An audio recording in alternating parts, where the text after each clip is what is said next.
The West Hobart Haunted House. In West Hobart, Australia, a house whispered madness. Neighbors spoke of spirits, of hauntings so powerful they drove residents insane. For years, the stories were dismissed as ghostly lore until they weren't. In the late 1980s, terrified reports drew the attention of authorities. Inside the house, no ghosts waited, but something far more insidious did. A twisted tree hung over the house, its roots entangled with the family's water tank. It was Datura, devil's trumpet, a plant laced with powerful hallucinogens used in dark rituals. The family had been drinking poisoned water, day by day slipping into madness. The house wasn't haunted, it was cursed from within. Stairs in the woods. Search and rescue officers have a secret they don't talk about: the stairs. In deep, remote forests, they find staircases, perfectly intact, standing alone, leading to nowhere. Some old and rotted, some pristine, like they were just built. No structures around them, just trees and silence. They warn each other: don't touch them, don't go near them, and never ever climb them. No one knows where they go or what's at the top. Those who do, don't come back. Candyman.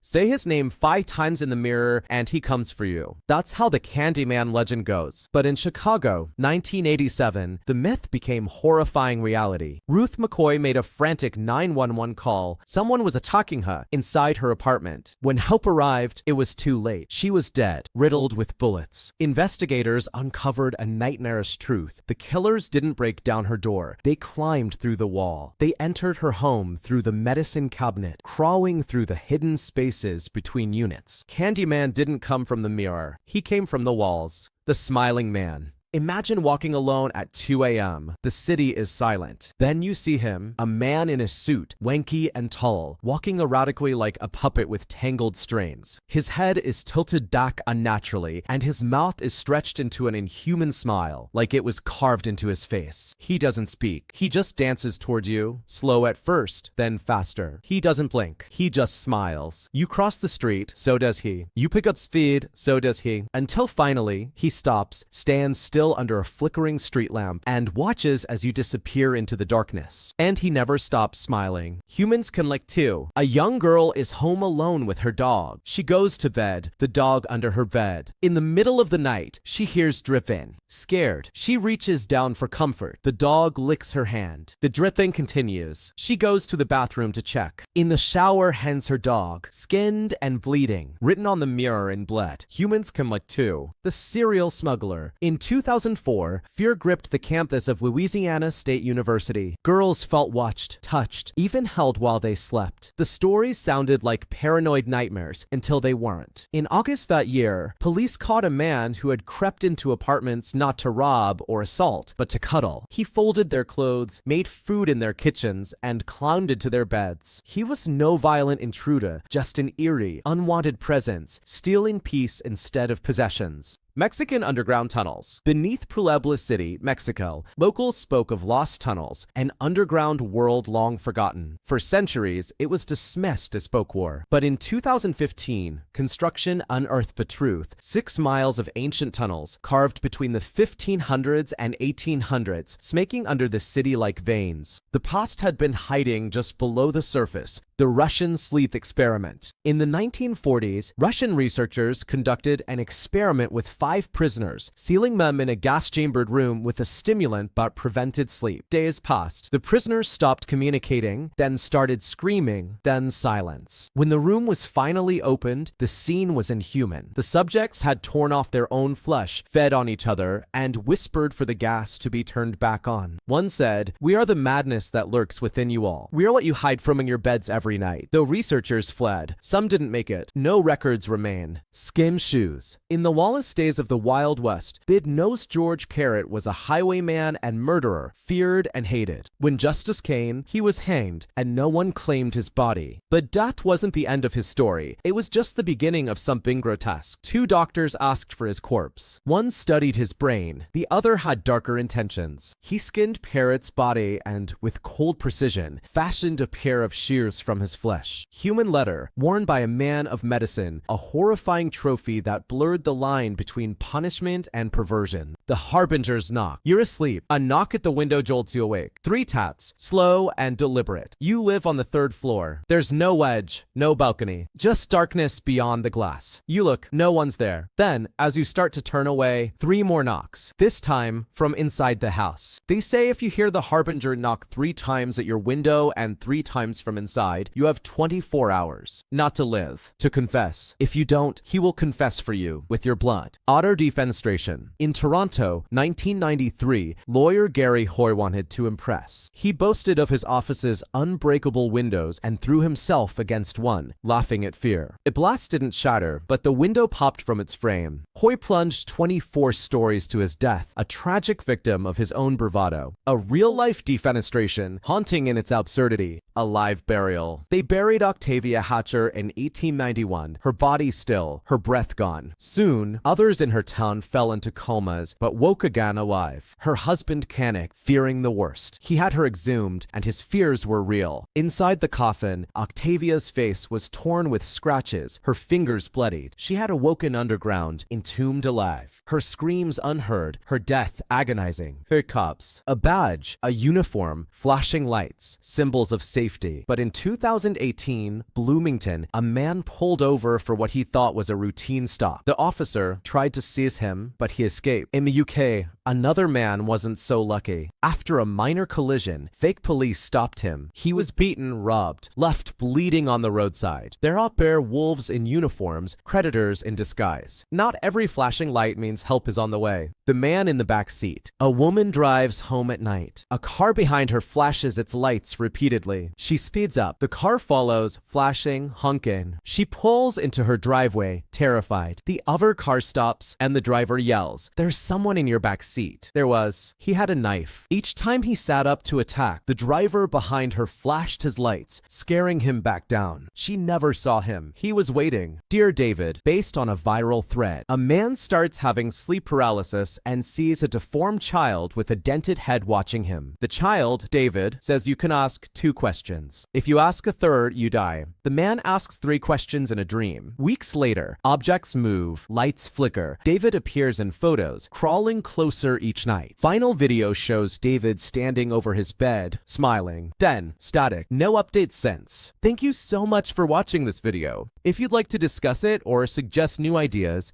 feel free to leave a comment below. Don't forget to subscribe for more amazing content. See you in the next one.